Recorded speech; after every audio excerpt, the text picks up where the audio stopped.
নুরিশা রান্নাঘরে সবাইকে স্বাগতম জানালাম। আজকে আমার ভিডিওটা হলো তেল পিঠা।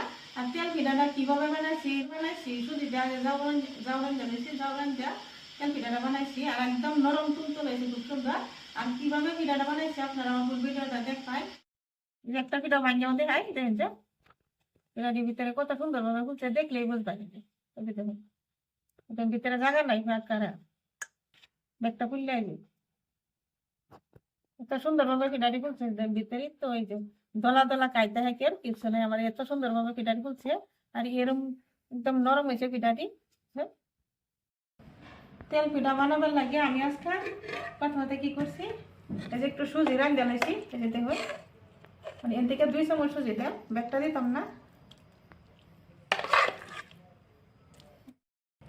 এনে দিতেছি 1 কাপ চিনি। এই বাড়িতে একবারে চাউলের গুঁড়া, খুন্না চাউলের গুঁড়া। আর দিতেছি 1 কাপের মতো ময়দা। দিতেছি একটুখানি নিমখ। ব্যাগটা ভালো করে একটু একবারে ভালো করে মিশালাম, পানিটা একটু করে দেন ভালো করে, এবং মুঠটা মিশালাম। যেহেতু সুজিটা আগে রাঁধতে দিয়েছিলাম, সুজির মধ্যে ভালো করে কেসলাম একটু। অন্য দিয়ে দিতেছি একটু কুসুম গরম পানি। পানি অল্প করে দিচ্ছি, আগে ভালো করে একটু কেসলাই লই। এই যে ব্যাটারটা আমি এভাবে বানিয়ে নিলাম, এই যে দেখুন উপরে ভালো লাগে যে ডব ডব করে পরে, এই যে ব্যাটারটা আমার রেডি, সুন্দর হয়েছে ব্যাটারটা। ব্যাটারটা এখন 10 মিনিটের লেগে ঢেকে দিতেছি। আইলাম 10 মিনিট পরে ঢাকনাটা খুলে দিলাম। মানে যে পিঠাটা একটু ব্যাটারটা একটু এই যে লাড়া দিতেছি,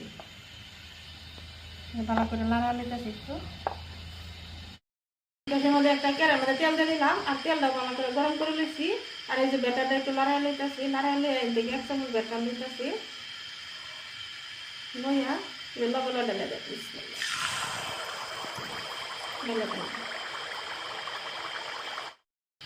পিঠাটা উঠে এইবার একটু তেল দিয়ে দিতেছি, পিঠাটা সুন্দরভাবে আরো ভালো করে ফুলে পিঠাটা কত সুন্দরভাবে ফুললে হচ্ছে যেতে হয়। এই যে দেখছেন, যেহেতু আমরা পিঠাটা চিনিতে করছি, এলে পিঠাটা এরকম সুন্দর বগা বগা হইব। গুছিনিতে করলে লাল হয়, গোল্ডেন কালার সুন্দর হয়। আর এই যে চিনিতে করলে এরকম কালার হয়, সবটার কালারই বাড়া দেওয়া যায়। এই পিঠাটা একটা সাইড হয়ে গেছে, অন্যটা দিই। কত সুন্দরভাবে পিঠাটা হচ্ছে। এই পিঠাটা হয়ে গেছে, এই যে নামায় লইতেছি সুন্দরভাবে ধরলে এই তেলটা সুন্দরভাবে হয়ে যায়। বহুতে কিন্তু পিঠা বানায় বেকিং পাউডার দেয়, বেকিং সোডা দেয়, কিন্তু বেকিং পাউডার বেকিং সোডা দিলে হয় ফুলে, কিন্তু পিঠাটা কিন্তু খায় এত ভালো লাগে না। কিন্তু ব্যাটারটা ভালো করে বানালে পিঠাটা সুন্দরভাবে ফুলে। পিঠাটা এখানে নামাই দিলাম। ঠিক আছে, এইভাবে এই যে ব্যাটারটা একবার লাড়া লইতেছি, যতবারই পিঠাটা দিবেন ব্যাটারটা একটু লাড়া নেবেন।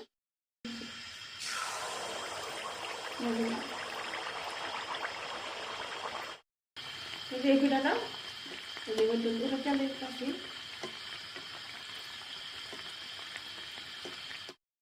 এই যে এই পিঠাটা কত সুন্দরভাবে ফুলছে। পিঠাটি ফুললে কিন্তু পিঠা বানায়ও ভালো লাগে, দেখতেও ভালো লাগে। আজকে পিঠাটি একটু বড় বড় করে বানাইতেছি যাতে দেখে ভালো থাকে। আর বড় পিঠা বহুত বড় পিঠাও বানাফা, শুধু পিঠাও বানাফা, এই মধ্যে বানাই। এই যে এই পিঠাটা উল্টা দিতেছি, দিলাম সুন্দরভাবে। এই পিঠাটা হয়ে গেছে, এটাও নামাই লইতেছি। ঠিক আছে, এইভাবে ব্যক্তি পিঠা বানায় পরে আমার এই দেহা বানায়। এই ব্যক্তি তেল পিঠা বাজিয়ে লইছি, দেখুন সব পিঠা এরকম সুন্দর হয়েছে। এই যে দেখুন সব পিঠা কিন্তু একদম খুব সুন্দর করে ফুটছে, এখানে একটাও পিঠা না করলে কে নাই। আমি তেল পিঠাটি কীভাবে বানাইছি আপনারা আমার ফুল ভিডিওটা দেখবেন। আর আমার ভিডিওটা একটা লাইক করবেন, আর বেশি বেশি শেয়ারও করবেন, আর আমার চ্যানেলটা সাবস্ক্রাইব করে দেখবেন। আর আজকাল লাগে আমার পিঠার ভিডিও এখানে, আশা আছে কাল ভালো একটা নতুন ভিডিও নিয়ে আইম। ধন্যবাদ।